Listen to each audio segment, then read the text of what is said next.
This is a YouTube advertisement for a mobile game called Htwo the King's Return. You've probably seen this ad, or ads just like it, a million, billion, jillion times before, right? But if you go to the App Store on your phone and you download this game, you will quickly realize that the game you see in this ad does not exist. Htwo is a game about city building. You build an empire and level up your town hall and all that good stuff. But despite the fact that this ad is a lie, this marketing strategy is clearly very effective. This game has over 100 million downloads on the Google Play Store. So you might be thinking to yourself, why would a company even do this? What do they stand to gain by tricking over 100 million people into downloading a game that doesn't even exist? Well, I can answer your question in just one word: whales.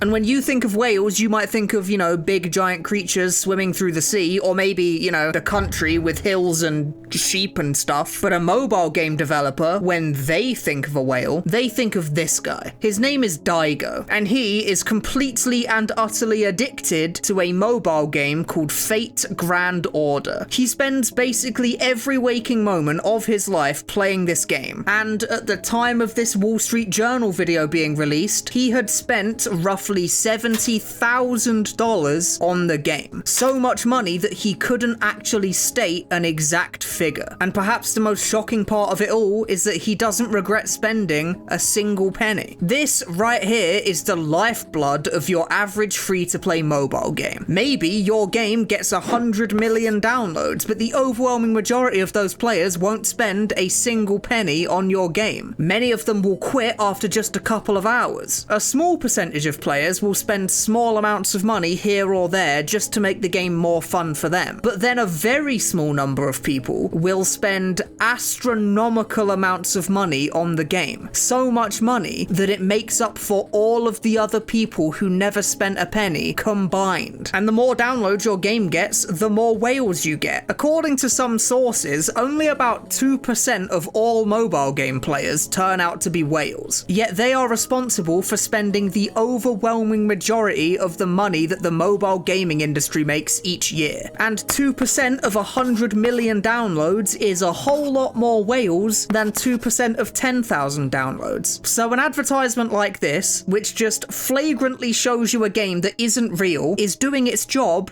exactly right. All this ad needs to do is convince you to download the game.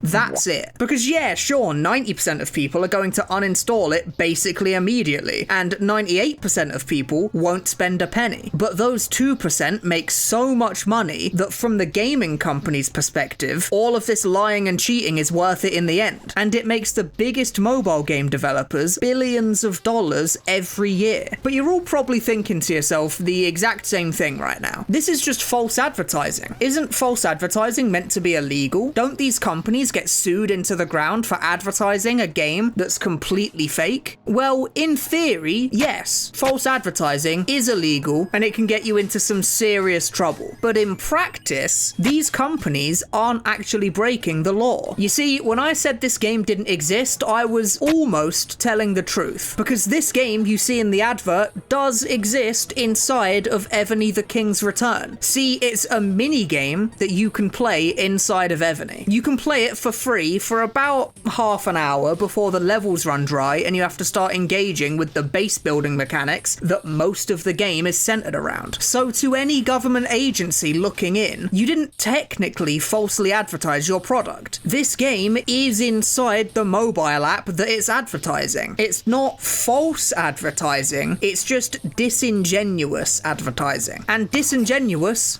isn't illegal, so they get away with it. Now, there are some games that do a much, much worse job of pretending to be the game from the ad. Like, whilst I was researching this video, I played a game called Top War Battle Game that, as far as I could tell, wasn't even trying to pretend to be the game from the ad. So I have no idea how companies like these get away with it. But generally, the game in the ad will be somewhere inside the app at some point. They run an ad that shows a game that looks looks kind of fun, so it convinces you to download the game. You play this little minigame for half an hour before quickly realizing that the bulk of the game is not really what you signed up for. And this is where most people just uninstall the game and never think about it again. But for that tiny 2% of players, they get hooked on what the rest of the game contains, and they spend money again and again, and they single-handedly bankroll the entire company that makes the game for years to come. Now, if you've been on the internet for a while and have a relatively good memory, you might also remember these adverts. These ones are similarly infamous for being completely fake and not representing the game at all. In fact, these ones are so infamous that they actually made an entire ad campaign that literally commented on how their ads are fake. Guys, didn't y'all believe that all those puzzle ads were fake and there's no such game? But today, I finally found the game. Ebony the King's Return. Honestly, this one is so bold in just like doubling down on the lie that I honestly kind of respect it. But these ads were all over the internet a few years back, just blatantly showing a game that they had no intention of actually letting you play for more than 10 minutes. But these ads were discontinued a long time ago, and they've not been running for years. And when you download Ebony, this old game is nowhere to be found, which sheds a light on another strategy these mobile game companies use to advertise their game. They use what's called A/B testing. They will create a bunch of different adverts and then roll them all out onto YouTube all at once. Then they look at the statistics to see which of these ads performed the best and which of them resulted in the most downloads for the game. Whichever of these ads that they created that does the best will be kept and the rest will get discarded. They then take the successful ad and they make some iterations of it, changing, details here and there inside the ad. Then they roll out those ads again and measure their success. And they do this over and over again until they have the perfect ad to get as many downloads as possible for their game. And the most important part of all is that whatever minigame they decide to show in the advert is literally completely made up from scratch. And if one of the fake minigames in the ad starts to do well as an ad campaign, they then start making the minigame